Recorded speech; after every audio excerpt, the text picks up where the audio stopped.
दोस्तों हमारे चैनल की वीडियो देखने के लिए वीडियो के नीचे जो रेड कलर में सब्सक्राइब बटन है उसको प्रेस करना ना भूलें और साथ ही में आए बेल आइकन को भी दबा दीजिएगा ताकि ऐसे अनोखे वीडियो आपको सबसे पहले देखने को मिलते चले रहेंगे। तो आइए दोस्तों वीडियो को शुरू करते हैं। दोस्तों भगवान कृष्ण ने महाभारत काल में ही कलयुग का विस्तार पूर्वक वर्णन कर दिया था।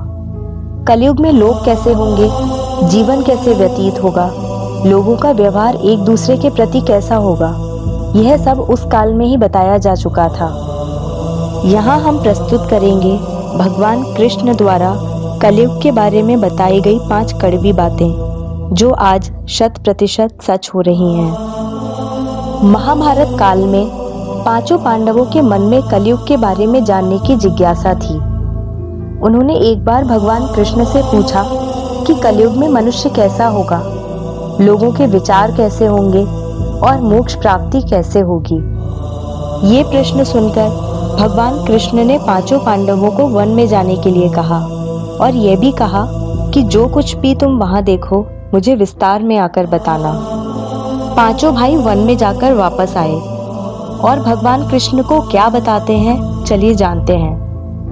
युधिष्ठिर महाराज ने एक 2 सूंड वाले हाथी को देखा और वो बहुत आश्चर्यचकित हो गए।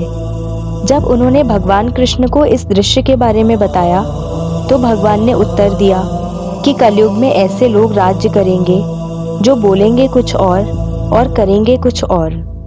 ये लोग दोनों ओर से शोषण करेंगे। भीम ने देखा एक गाय को जो अपने बच्चे को इतना चाट रही थी कि बच्चे का रक्त निकल आया। भीम यह देखकर दंग रह गए और भगवान कृष्ण से इसका अर्थ पूछा। कृष्ण ने बताया कि कलयुग का मनुष्य अपने बच्चों से इतना आसक्त होगा कि ऐसी ममता के कारण बच्चों का विकास ही रुक जाएगा। यदि किसी का पुत्र साधु बना तो सब उसके दर्शन करेंगे, परंतु यदि स्वयं का पुत्र साधु बना तो दुखी हो जाएंगे, रोएंगे कि मेरा पुत्र किस राह पर जा रहा है, इसका क्या होगा। कलयुग में लोग बच्चों को मोह माया और परिवार में ही बांध कर रखेंगे और उसका जीवन वहीं नष्ट हो जाएगा।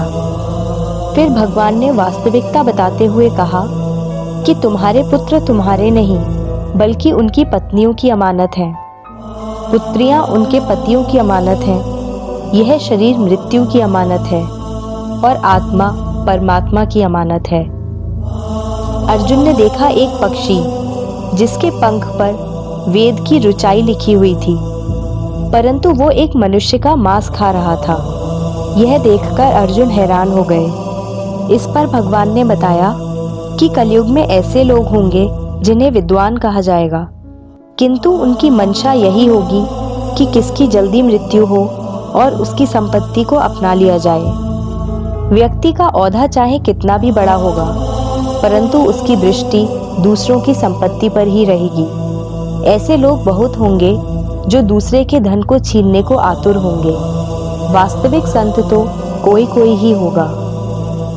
नकुल ने देखा कि एक भारी चट्टान पर्वत से गिरी और बड़े से बड़े वृक्ष भी उसे नहीं रोक पाए, परंतु एक छोटे से पौधे से टकराकर वह चट्टान वहीं रुक गई। इसका अर्थ बताते हुए कृष्ण ने कहा कि कलयुग में मनुष्य की बुद्धि क्षीण होगी, उसका जीवन पतन होगा और इस पतन को धन या सत्ता के वृक्ष रोकने में सक्षम नहीं होंगे, किंतु हरिनाम रूपी एक छोटे से पौधे से मनुष्य का जीवन पतित होने से रुक जाएगा। हरि कीर्तन से मनुष्य की बुद्धि प्रबल होगी। सहदेव ने वन में अनेकों कुएं देखे, जिनमें से केवल बीच का कुआं खाली था जो कि सबसे गहरा था। कृष्ण ने इसका अर्थ बताया कि कलयुग में धनी व्यक्ति अपने शौक के लिए पुत्री विवाह में, उत्सवों में, बहुतायत में धन खर्च करेंगे, परंतु यदि किसी भूखे को देखेंगे तो उसकी सहायता करने में किसी को कोई रुचि नहीं होगी। इंद्रियों की संतुष्टि, मदिरापान, मांस भक्षण और व्यसन में धन खर्च किया जाएगा। जो लोग ऐसी आदतों से दूर होंगे उन पर कलयुग का नहीं बल्कि परमात्मा का प्रभाव होगा। तो दोस्तों, ये है कलयुग के 5 कड़वे सत्य जो भगवान कृष्ण द्वारा बताए गए थे। तो दोस्तों उम्मीद करते हैं आपको ये हमारा वीडियो अच्छा लगा होगा। दोस्तों ऐसे अनोखे वीडियो देखने के लिए हमारे चैनल को सब्सक्राइब करना ना भूलें। सब्सक्राइब कैसे करना है ये आप वीडियो में देख के जानकारी ले सकते हैं। दोस्तों मिलते हैं एक और वीडियो के साथ, तब तक के लिए जय हिंद, वंदे मातरम।